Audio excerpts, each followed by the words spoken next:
गं गणपतये नमः।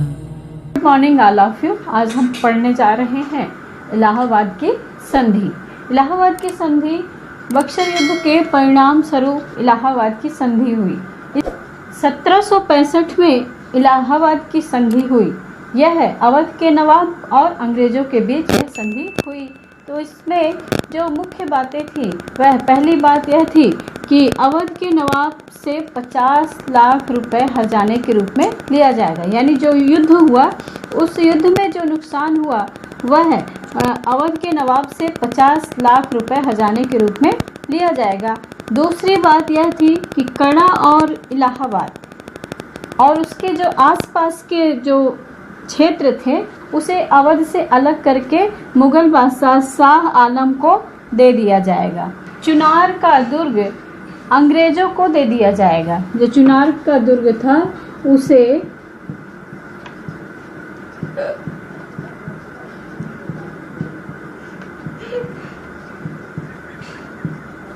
अंग्रेजों को दे देंगे। चौथी जो बात थी इस इलाहाबाद संधि में कि अवध के जो नवाब थे उनकी जो सीमाएं थी उन सीमाओं में अंग्रेजों को बिना कर दिए व्यापार करने की अनुमति मिलेगी।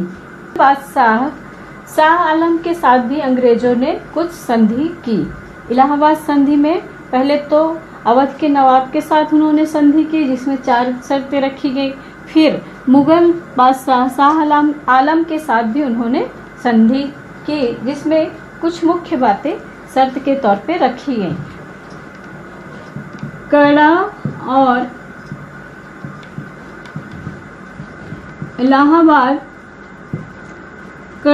इलाहाबाद और इसके आसपास के जो क्षेत्र थे वो अवध के नवाब से लेकर मुगल बादशाह शाह आलम को दे दिए गए। दूसरी शर्त ये थी कि अंग्रेजों ने 26 लाख रुपए वार्षिक तौर पर मुगल बादशाह शाह आलम को देना स्वीकार किया। 12 अगस्त 1765 को मुगल बादशाह शाह आलम ने बिहार, बंगाल और उड़ीसा की जो दीवानी था वह अंग्रेजों को उसने दे दिया। इलाहाबाद की संधि के बाद मुगल बादशाह शाह आलम अंग्रेजों पर आश्रित हो गया और अवध का नरेश अंग्रेजों का मित्र बन गया। कंपनी अवध के नरेश के मित्र बन गई और मित्रता हो जाने के कारण अंग्रेजों को मराठों का बिल्कुल भी डर नहीं रहा और वह स्वतंत्रता पूर्वक व्यापार करने लगे। मीर जफर को पुनः बंगाल का नवाब बना दिया गया। अब भारत पर ईस्ट इंडिया कंपनी ने अपनी सत्ता का विस्तार कैसे किया? तो बंगाल में अपनी सत्ता स्थापित करने के पश्चात अंग्रेजों ने दक्षिण की ओर अपनी दृष्टि डाली। दक्षिण भारत में उस समय मुख्यतः 3 सत्ताएं प्रमुख थी। पहली मराठे, उस समय दक्षिण भारत में मराठों का राज्य था। मैसूर में हैदर अली का राज्य था और हैदराबाद में निजाम की सत्ता थी। इस तरह से ये 3 प्रमुख सत्ताएं थी जो उस समय दक्षिण भारत में राज्य कर रही थी। अंग्रेजों का इन तीनों सत्ताओं को एकजुट होने से रोकना एकमात्र ध्येय रह गया।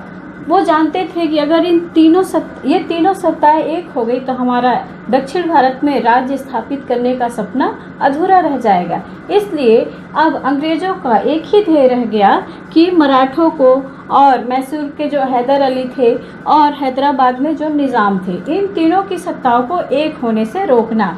और इसके लिए उन्होंने मराठे और हैदर अली से निजाम को अलग कर दिया। यानी अंग्रेजों ने निजाम को लालच दिया कि हम आपको मराठों से और हैदर अली से आपकी सुरक्षा करेंगे, आप हमारे पक्ष में आ जाओ। और निजाम अंग्रेजों के पक्ष में चला गया। उन्होंने भरपूर प्रयास किया कि इन तीनों सत्ताओं को एक ना कर सके। इसके लिए उन्होंने निजाम को अपनी ओर मिला लिया। फिर उसके पश्चात अंग्रेज और मैसूर युद्ध हुआ।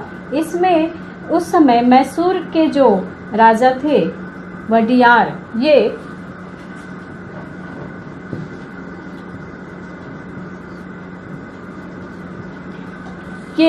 वृद्ध हो चुके थे।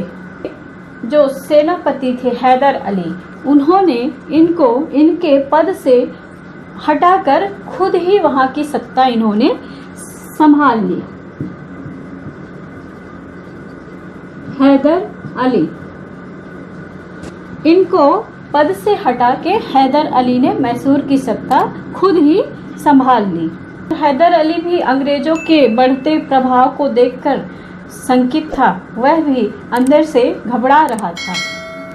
सत्ता की प्रतिस्पर्धा ने 1767 से लेकर 1799 तक अंग्रेजों और मैसूर के जो नवाब थे उस समय हैदर अली के बीच 4 युद्ध हुए और ये युद्ध सत्ता को ही लेकर हुए। प्रथम युद्ध हुआ वह वारेन हेस्टिंग के शासनकाल में हुआ और इसमें वारेन हेस्टिंग पराजय प्राप्त किया इसने और इसमें हैदर अली विजयी रहा और विवश होकर अंग्रेजों को हैदर अली की बातों को मानना पड़ा, अर्थात उनसे संधि करनी पड़ी। इस संधि के अंतर्गत अंग्रेजों ने हैदर अली को आश्वासन दिया कि जब मराठे आपके ऊपर आक्रमण करेंगे तो हम आपकी सहायता करेंगे, किंतु ऐसा अंग्रेजों ने बिल्कुल भी नहीं किया और परिणाम स्वरूप हैदर अली और अंग्रेजों के बीच दूसरा युद्ध हुआ। यह युद्ध मैसूर में हुआ और इसमें फ्रांसीसी कंपनी ने हैदर अली की सहायता की और अंग्रेजों ने हैदर अली की बिल्कुल भी सहायता नहीं की।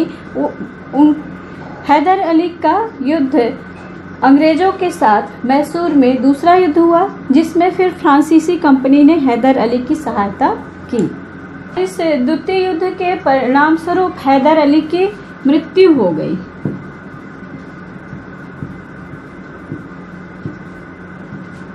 हैदर अली की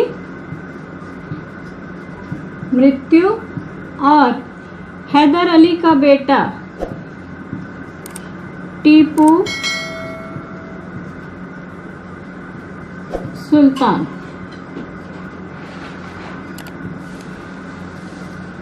मैसूर के द्वितीय युद्ध के पश्चात हैदर अली की मृत्यु हो गई और उनका बेटा टीपू सुल्तान ने यह युद्ध जारी रखा और युद्ध में अपनी स्थिति को देखते हुए टीपू सुल्तान ने देखा कि अब मैं वास्तव में अंग्रेजों से हार जाऊंगा, मेरी स्थिति अब दुर्बल हो गई है, तो टीपू सुल्तान ने अंग्रेजों के साथ संधि कर ली।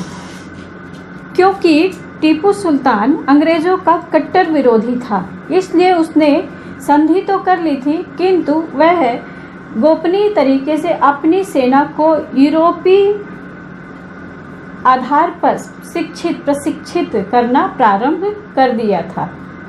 टीपू सुल्तान के इन प्रयासों को देखते हुए अंग्रेजों ने को इसकी भनक लग गई अंग्रेजों को और उन्होंने सोचा कि अगर यह अपनी सेना को प्रशिक्षित कर लेता है तो फिर हमारा जीतना मुश्किल हो जाएगा और इसलिए अंग्रेजों ने तृतीय मैसूर युद्ध शुरू कर दिया। इस तीसरे युद्ध में मराठे और निजाम ये अंग्रेजों से मिले हुए थे, इस कारण से टीपू सुल्तान अकेले ही अंग्रेजों से लड़ता रहा। परिणाम स्वरूप अंग्रेजों ने टीपू सुल्तान को पराजित कर दिया और टीपू सुल्तान हारने के पश्चात संधि हुई और संधि में अपने राज्य का कुछ हिस्सा टीपू सुल्तान को अंग्रेजों को देना पड़ा। के पश्चात टीपू सुल्तान धीरे धीरे पुनः अपनी सेना को सुदृढ़ और मजबूत करना शुरू किया। इसके लिए उसने अरब, काबुल, कुस्तुनतुनिया, फ्रांस और मॉरिशस में अपने दूत भेजकर और उनसे सहायता के लिए याचना की। तो मैं अंग्रेजों की कंपनी का जो गवर्नर था वह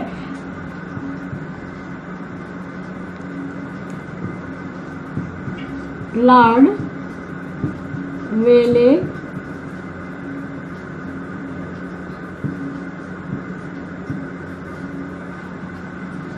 वेलेज़ली था।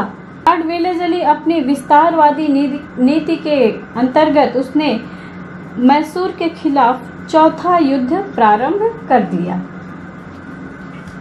और चौथे आंग्ल मैसूर युद्ध में युद्ध करते करते टीपू सुल्तान वीर गति को प्राप्त हुआ और मैसूर पर अंग्रेजों का कब्जा हो गया।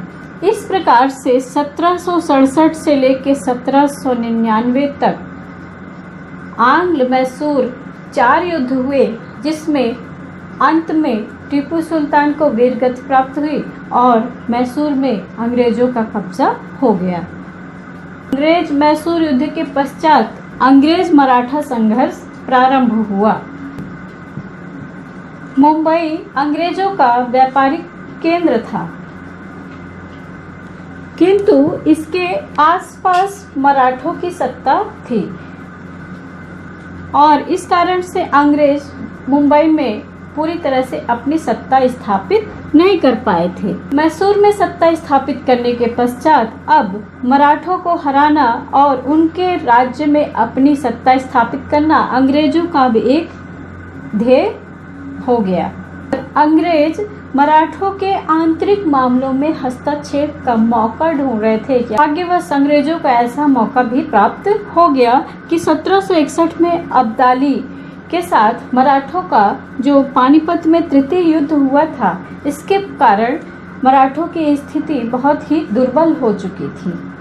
स्थिति दुर्बल हो गई और स्थिति दुर्बल हो जाने के पश्चात जो वहाँ के पेशवा थे माधवराव, इनकी मृत्यु हो गई और इनकी मृत्यु के पश्चात इनके पुत्र जो थे वो अल्प आयु के थे, यानी कम उम्र के थे। इस वजह से इनके चाचा पेशवा पद के लिए स्वयं को आगे किया और रघुनाथ राव के इस प्रस्ताव का विरोध नाना फडणवीस, मराठा सरदार भोसले और गायकवाड़ सिंधिया और होलकर ने उनके इस प्रस्ताव का विरोध किया। रघुनाथ राव अकेले पड़ गए, इसलिए रघुनाथ राव ने अंग्रेजों से संधि की और अंग्रेजों को मौका मिल गया कि मराठों के आंतरिक मामलों में हस्तक्षेप कैसे करें।